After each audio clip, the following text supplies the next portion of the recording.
ನಮಸ್ತೆ friends, welcome back to my channel. ಈ ದಿನ ಪುದೀನ ಚಟ್ನಿ ಮಾಡೋದು ಹೇಗೆ ಅಂತ ನೋಡ್ಕೊಳ್ಳೋಣ.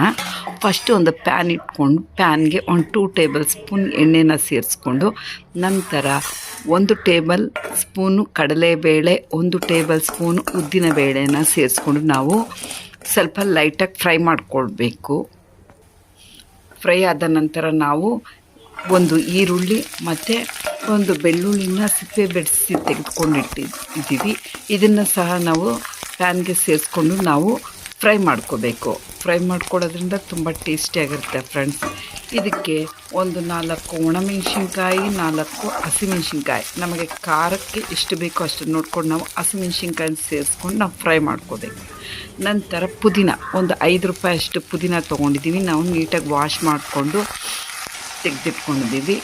ಎಲ್ಲ ಪೀಸ್ ಮಾಡಿಕೊಂಡು ಎಳೆದನ್ನು ನೋಡಿಕೊಂಡು ನೀಟಾಗಿರೋದನ್ನು ನಾವು ಸೇರಿಸ್ಕೊಂಡು ನಾವು ಪ್ಯಾನ್ಗೆ ಇದನ್ನು ಸಹ ನಾವು ಫ್ರೈ ಮಾಡ್ಕೋಬೇಕು. ಹಸಿ ವಾಸನೆ ಹೋಗೋವರೆಗೂ ನಾವು ಫ್ರೈ ಮಾಡ್ಕೋಬೇಕು. ಇಡ್ಲಿ ದೋಸೆಗೆ ಸೂಪರ್ ಕಾಂಬಿನೇಷನ್ ಪುದೀನ ಚಟ್ನಿ.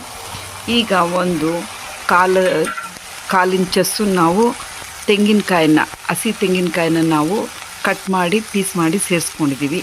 ರುಚಿಗೆ ತಕ್ಕಷ್ಟು ಹುಣಸೆ ಹಣ್ಣು, ನಮಗೆ ಹುಳಿ ನೋಡಿಕೊಂಡು ನಾವು ಒಂದು ಪಿಂಚಷ್ಟು ನಾವು ಹುಣಸೆ ಹಣ್ಣನ್ನು ಸೇರಿಸ್ಕೊಂಡು ನೀಟಾಗಿ ನಾವು ಇಷ್ಟನ್ನು ನಾವು ನೀಟಾಗಿ ಫ್ರೈ ಮಾಡ್ಕೋಬೇಕು. ಫ್ರೈ ಆದ ನಂತರ ನಾವು